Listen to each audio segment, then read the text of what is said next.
Marhaba, shalom and welcome to the exciting podcast Israel and Palestine Unpacked that is dedicated to exploring the complexities of the ongoing political situation between Palestinians and Israelis. Throughout this podcast, we will explore unresolved issues, the human cost and the diverse experiences and perspectives of those directly affected. These discussions demand sensitivity as the emotional weight of the topic cannot be overlooked. So far, we have focused primarily on the personal stories of individuals, their experiences, struggles and views, which provide valuable insights into how lived experiences shape perceptions.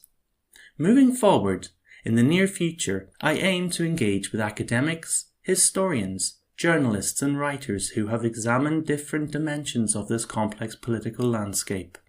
Additionally, we will highlight the significant contributions of peace organizations, both locally and globally, whose work fosters understanding and offers paths towards reconciliation. This podcast approaches the subject from an academic perspective, striving to unpack and better understand the issues at hand.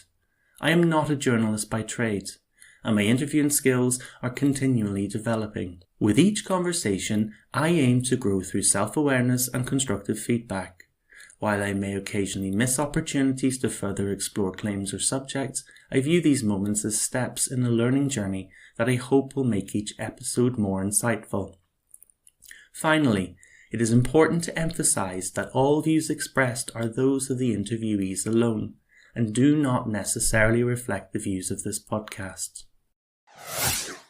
On today's episode of Israel and Palestine Unpacked, we speak with Khalil Sayegh, a Palestinian Christian political analyst and peace advocate born into a refugee family in the Gaza Strip. His early life was shaped by the realities of conflict, including the Second Intifada and the 2008 Gaza War, experiences that initially fostered deep resentment towards Israelis. However, his Christian faith prompted a transformative journey, leading him to engage with Israeli individuals and literature, ultimately fostering empathy for both Palestinians and Israelis. Khalil holds a bachelor's degree in biblical studies from Bethlehem Bible College and a master's in comparative politics from the American University in Washington, D.C. He has served as a fellow at the Philos Project and co-founded the Agora Initiative, a non-profit dedicated to promoting liberal democratic values and constitutional democracy in the Middle East. His work emphasizes the necessity for Palestinians to acknowledge Jewish peoplehood and for Israelis to recognize Palestinian identity, advocating for mutual recognition as a foundation for peace. We hope that this episode is both informative and enriching, and if you enjoy conversations like this, subscribe to stay updated as we continue exploring different narratives within this complex and deeply human conflict. In today's episode with Khalil, we speak about his early life growing up in a refugee family under the shadow of conflict. He shares powerful memories of loss, fear, and the influence of Hamas's growing control over public life, particularly as a member of a small Christian minority. Khalil reflects on how his move to the West Bank marked a turning point, challenging his earlier beliefs and allowing him to begin seeing Israelis as human beings rather than enemies. We discuss his journey toward promoting dialogue and mutual recognition, including his controversial call for Palestinians to acknowledge Jewish peoplehood. Khalil also opens up about generational divides within Palestinian society, the collapse of past peace efforts, and the tension between Islamic traditions and democratic ideals. As co-founder of the Agora Initiative, he advocates for liberal democratic values in the Middle East and believes that young Palestinians and Israelis can still build a more hopeful, just future.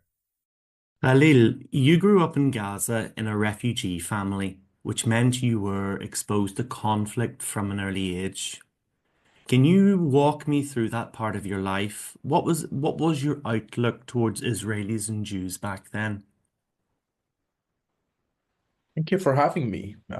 You're born to a refugee family means that you partially inherit the trauma that your family have experienced since the 1948 with the war in which Israel, or back then the Zionist militias, really ethnically cleansed Palestinians out of their homes. My grandparents were forced out of a city called Mashdal in the south of Palestine, um, historical Palestine. And since they lived in Gaza, we've always heard the stories of what happened in 48, the land that we lost, the private property that was confiscated, and how it affected our life in a social and economical sense.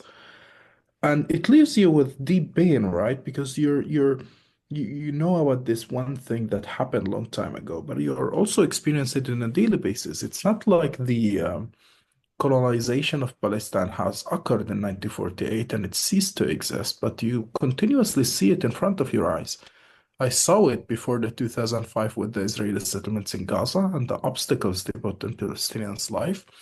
And I've seen it after that with the bombardments of Gaza as well as the settlement expansion in the West Bank. So it shaped my life in many ways. It shaped it when I've seen friends dying with from the Air Force. I've seen it with the settlements. I've seen it with the restriction of movement. So it did shape me in many ways. And if you're in Gaza and you grow up to that context, there is only one thing that you can think of, that there is no way to get this off our chest except to fight back with armed resistance. That's the only way out. So, thinking about your growing up in Gaza, what are some examples specifically where you were impacted, whether it be by the Air Force, whether it be by the presence of settlements, or as you say, like the death of some of your friends? So the first vivid experience I've had with Israelis was in 2001 when the Israeli Air Force entered Gaza's airspace and bombarded different areas, including um, the headquarters of President Arafat back then. They bombed it. I wasn't really far from there. My school wasn't that far. I remember seeing the uh, Air Force bombing that area. And I remember being terrified, not knowing what the hell is going on. What is it that's happening? And that's the first experience. And then another experience I've had that was really scary in 2008 war when Israel Air Force bombed on the first day of the war. The police academy graduation killed 200 police members, and I was not far from that area. But the settlements also impacted our life before 2005. I remember going to school, and some days they would say, "Oh, this class is canceled," or "School is canceled today." And we would ask why. And they'd say, "Well, the checkpoint is closed near the settlements that separate Gaza from the rest of the Gaza Strip. And teacher so and so lives in Rafah or Khan Yunis and can't come to the class, and thus it has to be canceled." So these are a few examples of what I've experienced. You've spoken before about how your outlook on life began to change, began to shift after you moved to the West Bank. What was your reason for leaving Gaza to go and live in the West Bank in the first place? So in Gaza, I've had a very limited look of the world, right? And you grow up in a very confined society and in a place that is really, many have described Gaza as an open air prison. Others have said it's a concentration camp, right? And then your experience is only based on the deep violence that you're experiencing. That's on one level. On the second level, it's also shaped by the governments of Gaza, right? And that is Hamas, who tend to be way more radical, way more Islamized, and that try to Islamize the Palestinian society in Gaza even more. And going to the West Bank, all of a sudden I was open to a new world. Although it's within Palestine, but there is more freedom to meet other Palestinians, different Palestinians, more freedom to meet Christians like myself who are there. In Gaza, there were very few Christians. But the biggest change wasn't that to me. I think the biggest change for me was meeting Israelis for the first time. And when you're in Gaza and all what you hear about, or not all what you hear about, all what you are experiencing is the Israeli violence. I think it is only become so generalized that violence and the Israelis become the same thing, right? You're no longer even capable of seeing the other group as the human beings that they are. And for the first time, here I am, despite the inequality, despite the occupation that exists in the West Bank, meeting Israelis for the first time. And in my mind, it was like really a shocker because all of a sudden I'm seeing them as humans, right? And that has challenged my worldview really seriously because all of a sudden I realized that, and it sounds silly for the outsiders, that they're humans and thus we have to, at some point, all live together in peace. But when you're living under constant bombardment, when your friends are being killed and family is being slaughtered, it is hard sometimes to think in these terms and think just going out have helped me see the other and their humanity. Now, again, nothing has changed in terms of my desire for justice and my desire to end the occupation, etc. But what has changed is the realization that we are both in this land and none of us is leaving anywhere. Yeah, it's interesting. Like you come from within Palestinian society, you come from a very small subset of people, of Christians. Now, I know historically that even before the Arab conquests, that Christianity had become the dominant faith in the land throughout the centuries. Um, and then, of course, as there's a societal and historical change, you start to see the reflection of that in society. And so, Islam, not just within a Palestinian context, but in Syria and Lebanon and Jordan, and those obviously those countries didn't exist, but within those particular areas that became the modern nation states, you start to see the fabric of society change. So, even within a Palestinian context, Christians are a minority, but living in Gaza where Christians are an even smaller minority than they are in the likes of Bethlehem or Ramallah or Sababdia or even East Jerusalem.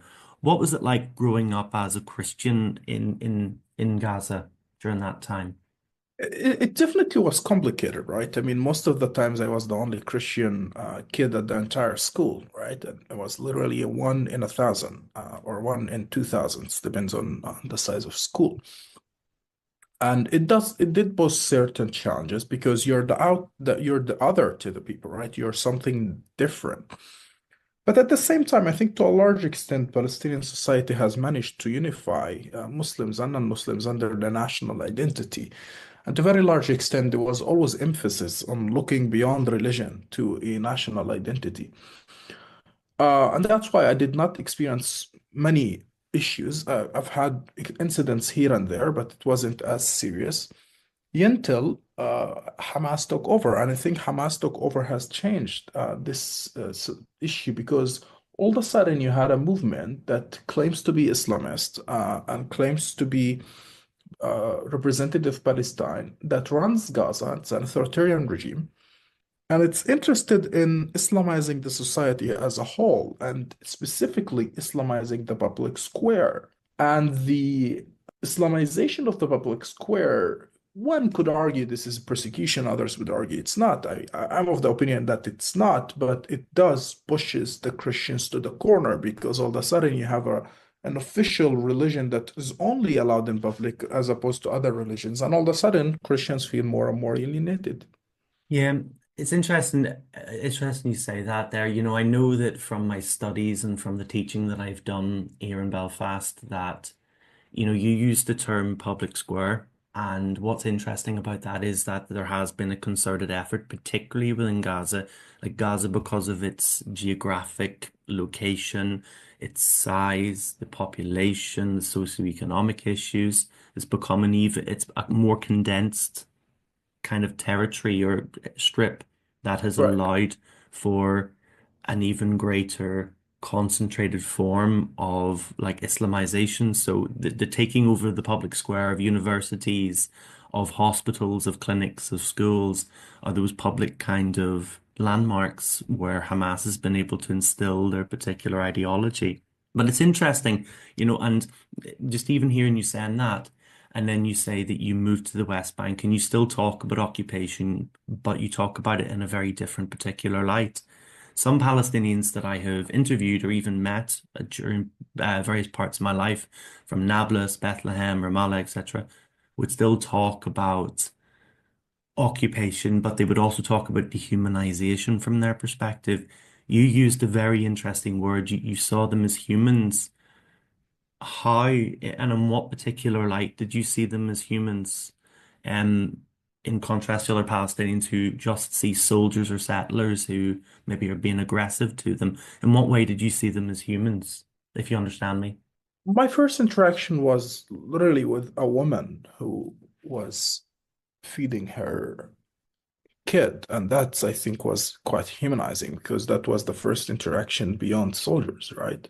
When you look at soldiers, yes, obviously your intuition tells you these are humans, like you know they're humans, but they're humans who are committing very terrible things, right? They're the occupying force that is depriving you of your rights, of your freedom, of the most basic rights that a human would have. And then looking at this woman and the mother who was taking care of her baby was quite powerful for me. And it kept, I don't know, for some reason, I was in my early 20s. It kept coming to my mind, the picture, the idea. When I think, all of a sudden, when I hear about a Palestinian attack and there are women, children, or civilians are killed, the picture would come to my mind. And all of a sudden, I am thinking of them as multidimensional humans, not only as the soldiers. I think that was helpful for me.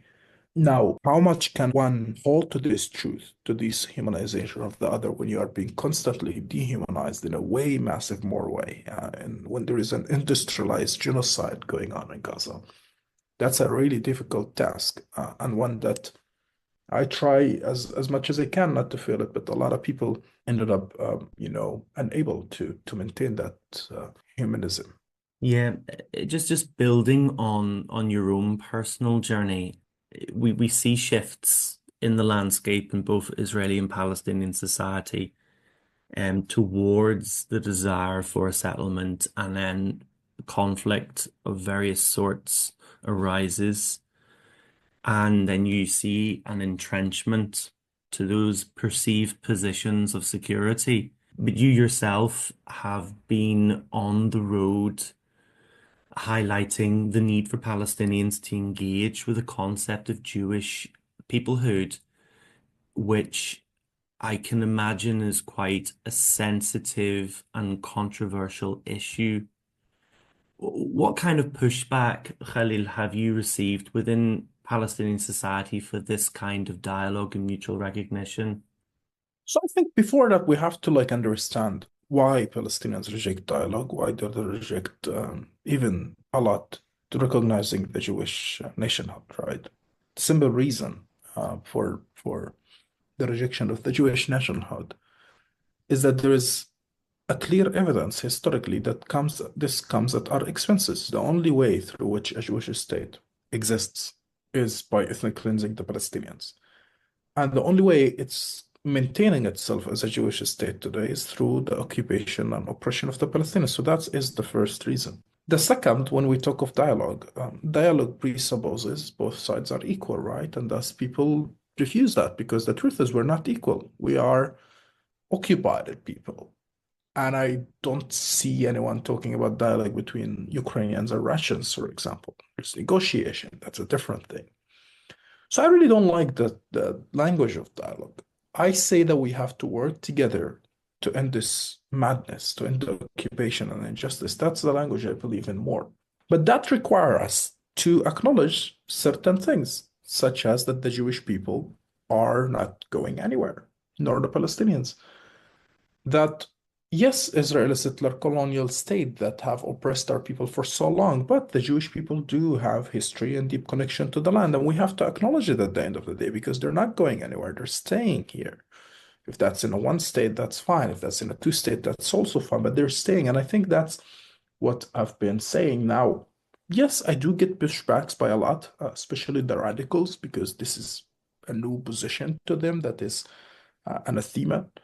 But on the other hand, I do get a lot of support because people assume when you say things that, oh, you don't acknowledge Palestinian grievances, the inequality, etc. But when you break it down to them, then it makes sense to them because on papers, statistically, majority of Palestinians support peace and two-state solution with the Israelis up until a few years ago, and public opinion obviously changes up and down. Yeah. Do you think, like you mentioned about how you've had some positive feedback from a positive kind of interaction with other Palestinians, and then you've got the radicals who this is like a concept that's anathema to them. Do you think there's also a generational divide? Because different groups of people have had, within Palestinian society, have had different experiences. There's the optimism of Oslo, the collapse of Oslo, the Second Intifada, and so on. And then you've got an entirely new generation where there has not been a consistent, genuine, equitable effort to come to a solid solution. Solution's probably not the right word to use, but like a settlement. It is hard to divide two ages. Overall, I would say the older generation is more reasonable because of optimism, maybe on one hand, but because also they've experienced more complexity than today. Today, for the last 15 years or 20 years, you've had an Israeli government that is basically saying it publicly. We don't want Palestinian people whatsoever. So the old generation at least experienced some sort of peace moves, right? The second is that you're more emotionally, mature and stable when you're older. And overall, older people tend to commit less violence, etc. There are all sort of reasons for that. Now, younger generation, those who are thinking more on liberal terms, yes, I tend to like have more in agreement with them than with others. But the unfortunate reality, you have a generation born under this really oppressive occupation, and I'm afraid that we are losing the young generation. We are losing them because they have no hope whatsoever. And they look to everything that was done before and they don't see any results. You're the co-founder and president of the Agora Initiative, which focuses on promoting liberal democratic values in the Middle East. What motivated you to start this initiative? So we started our group around the time when Israel was going through constitutional crisis with the judicial reform, all of that. Uh, the Palestinians were completely forgotten out of the conversation. The occupation was creeping more and more, and an Israeli friend of mine who's a legal scholar and I got together and we're talking about like how do we make the conversation about the occupation again? How do we connect it to the liberal democracy values, the constitutionalism, all of these things? And we came out with the idea of Agora. We started in August 23, and then, October 7th happened, and I personally also lost family in Gaza. My sister, my father were killed. Home was bombed. The situation got really dark for me. So we paused for a bit, and now we're relaunching, and our approach is a bit different than before. We're not as much about the entire Middle East as much as Israel Palestine, where we believe that in order for any democracy to be true, we do need to end the occupation. We do need a solution for the Palestinians and Israelis, one that does not privilege Israelis over Palestinians. And we tend to believe it's two states that is the best way out. However, we're open to others. So yes, this is how Agora work of peace and into the occupation relates to liberal democracy. The truth is, people are alienated when it comes to democracy because they look at what Israel is doing and the West, or so-called democratic West, supporting it. And they're less and less believers in democracy. I suppose, the idea of democracy in a Western concept, like I think about in an Irish context, is something that we have arrived at after centuries of an indigenous experience. I can't think of a better word than indigenous, but it was an indigenous set of experiences that we went through as a group of people, as a continent. So we have a shared experience that brought us to the point at that time in the sense of liberal democracy. The Middle East has its own indigenous sets of experiences historically.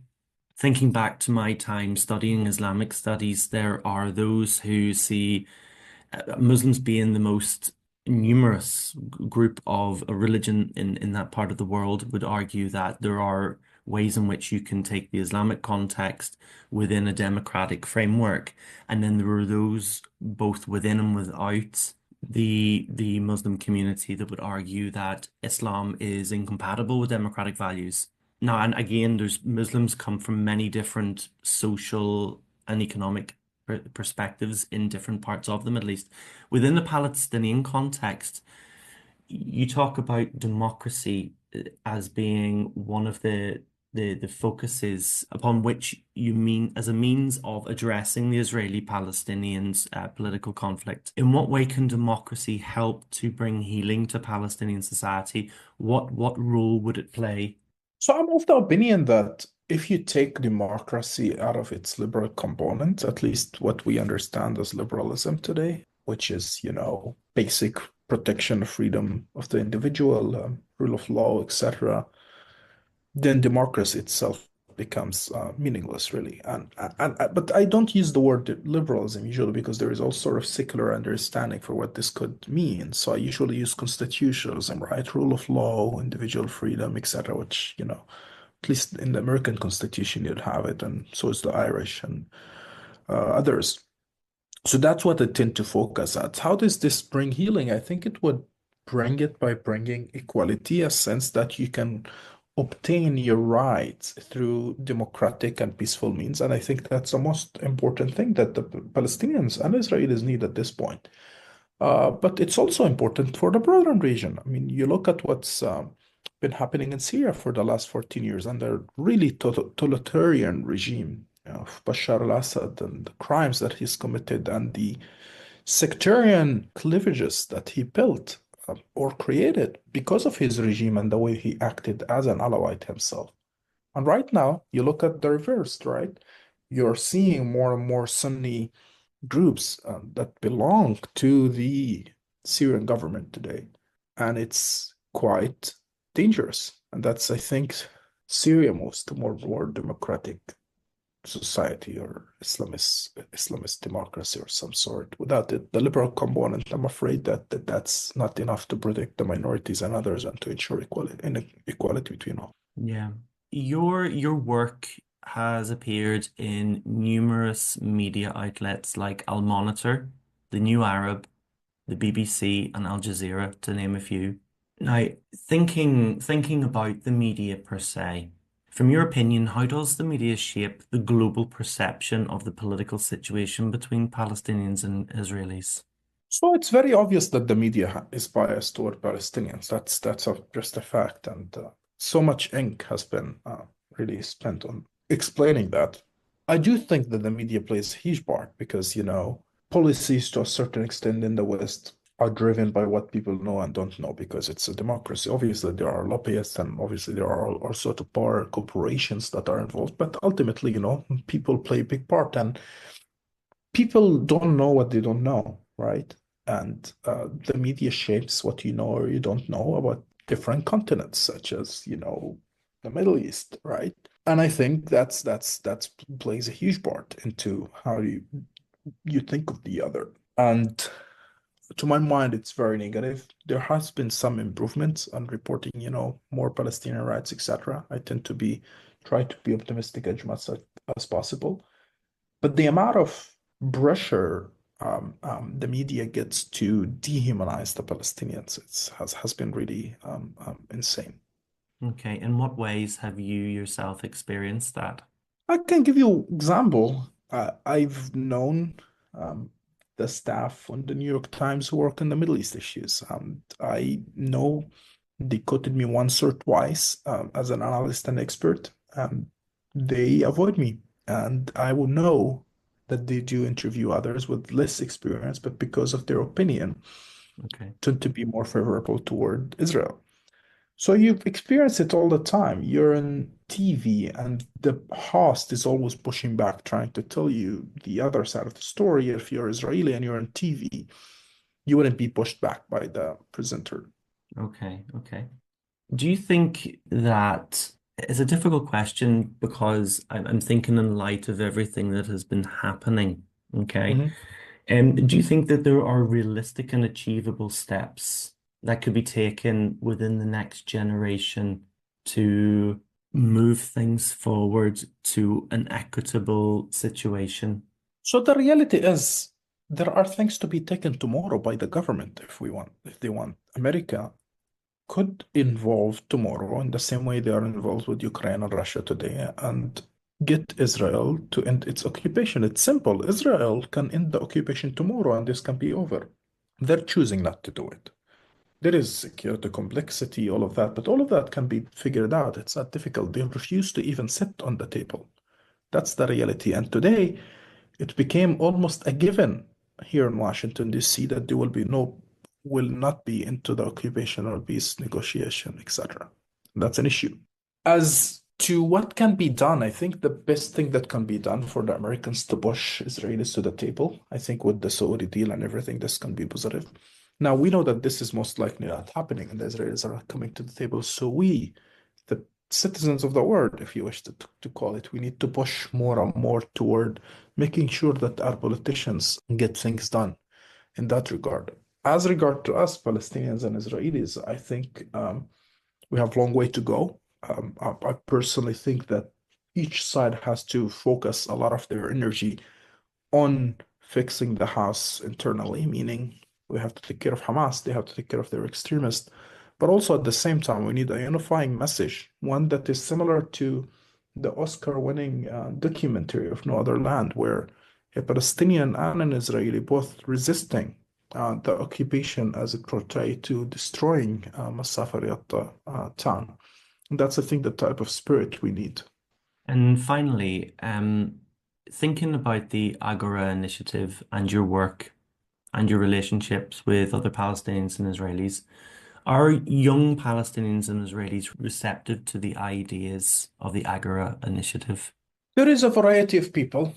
Some are very receptive and others are not. But I would say overall, I think that there is interest on the Palestinian end on new ideas and new approaches that hasn't been tried. And this is, I feel, fits the bill. So is on Israeli side. The issue is every organization who tried to work on like what's so-called peace or coexistence or whatever they call the industry these days has been really about centering Israeli leadership and Israeli voices or Jewish American voices. This is one of the kind where the leader is a Palestinian and it is with a Palestinian leadership in partnership with Israelis, obviously. But we are trying hard not to transfer the inequality between Israelis and Palestinians to the organization. As we wrap up today's episode, I want to express my deepest gratitude to our guest Khalil for his openness and willingness to share his personal views, experiences, and rich stories. Looking ahead to our next episode, we'll be speaking with Nicholas Blincoe, a British writer and cultural critic whose 2019 book, More Noble Than War, explores Israel and Palestine through the lens of football. Drawing on his deep connection to the region, he is married to Palestinian filmmaker Leila Sansour and has lived extensively in Bethlehem. Blincoe traces how the sport reflects political and cultural divisions, yet also moments of unexpected unity. Blending reportage, history and personal narrative, the book examines football's role in shaping national identity, resistance and social cohesion in a land torn by conflict. It's a powerful, unconventional take on one of the world's most enduring struggles. Until then, I would like to thank you for listening today. Don't forget to subscribe or follow us if you are interested in this content. And if you have any thoughts, feedback, or questions, we'd love to hear from you. You can reach out via email at Israel Palestine Unpacked, all one word, @gmail.com, or connect with us through our Facebook page. All the contact details are listed in the description below.